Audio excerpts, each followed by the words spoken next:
there are a lot of ways you can parent, and many of those ways are just fine. Most of them, in fact, because kids have been raised since the Stone Age, and most kids turn out okay. But we all have challenges raising our kids. Even the best behaved children present a challenge to the parent. And imagine kids who have major psychiatric disturbance or physical or medical problems. Those kids also present remarkable challenges to parents, even more so. So parent training, what it provides is a way that parents can learn some very clear basics around behavioral management of disruptive behavior. How to give an effective command, how to use positive reinforcement, how to selectively ignore what they can safely ignore, how to use schedules and behavioral plans, how to set limits, consequences, and occasionally to deliver punishments if they have to. And learning those 8 things can be remarkably helpful for a family and can change the way they interact and the efficiency with which they get done the work that has to get done so they can have more fun. Well, I think there's lots of behavioral treatments, and many of them work very well. Parent training works very, very well for kids who have disruptive behavior. So the biggest impact probably has been helping me be a better parent. I don't think there's much question about that. Certainly my parenting has improved the more I do and think about parent training. But it's also helped me in many other relationships. It's helped me with my spouse. It's helped me with my boss. It's helped me with my friends. Oh, it's phenomenal for the parent. It helps in so many ways, not only in raising your kids and in thinking about how to talk to your kids, but so much in how to talk to your spouse and how to talk to your boss and how to talk to your friends and how to have difficult conversations and how to get your needs met. So I think it's remarkably helpful for parents in so many domains. And that's how I sell it. When I say I want you to do parenting, I say this is going to be helpful not only for your relationship with your child, but also with your relationship with each other, your relationship with your parents, your relationship with your spouse, your friends, your boss, etc. I'm constantly engaged as I teach parenting in all sorts of different ideas around how to be a better parent. And parents have many strategies, so when you teach a class, you often learn a great deal from them because they tell you what they've done that's worked and hasn't worked, and it informs you. I've been teaching parenting so long now that it's so integrated into how I view raising kids. But I will say that I continue to make mistakes all the time as a parent. I make fewer mistakes as a parenting teacher. So when I have just taught or I've just been thinking about parenting and then I come home and I find myself with my kids yelling or doing something for them that I think they should do for themselves, it reminds me that I shouldn't be doing that. It's not usually hard for me to get moms interested because moms are with the kids a lot and moms recognize the struggles much more easily than dads who are busy in other ways often. Even if both parents work, it seems that more of the responsibility of raising the children falls to mom. Dad feels busy, feels that he's not available for the course, that he does things well enough. It's usually getting the dads on board that's my big challenge. What happens commonly when a parent doesn't seem interested or thinks they don't want to do parenting, but then does a few lessons, usually it's after 1 or 2 lessons that they start to really show some benefit, particularly after I teach them about effective commands or positive reinforcement. The increase in parent competence at that point goes up so much that they come back after 1 week usually saying, wow, this is so helpful. So much of the time, a parent is saying something to a child that makes the child feel bad.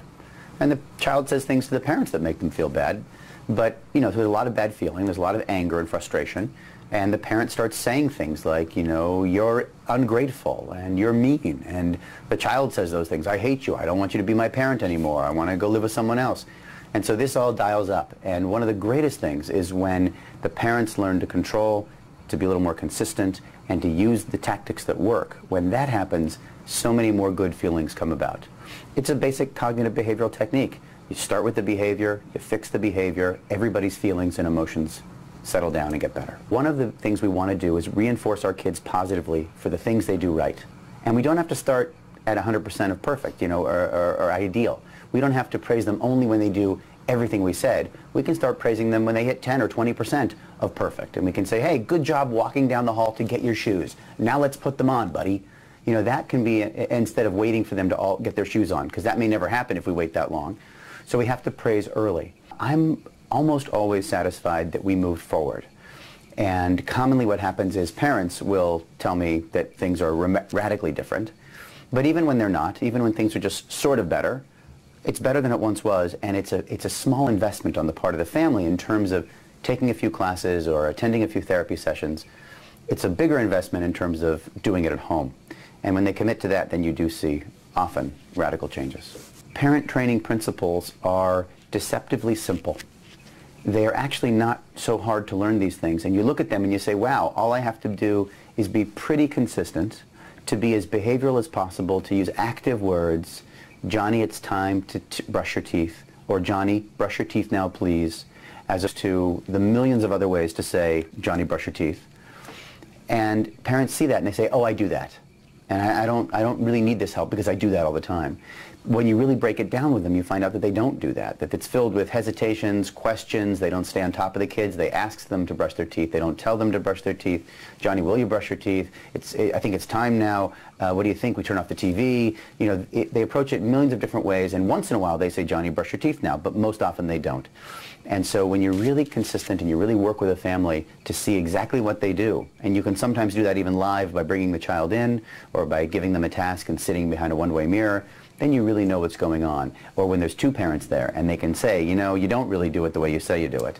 That's remarkably effective, and those are big aha moments often for the families, and they make big changes thereafter.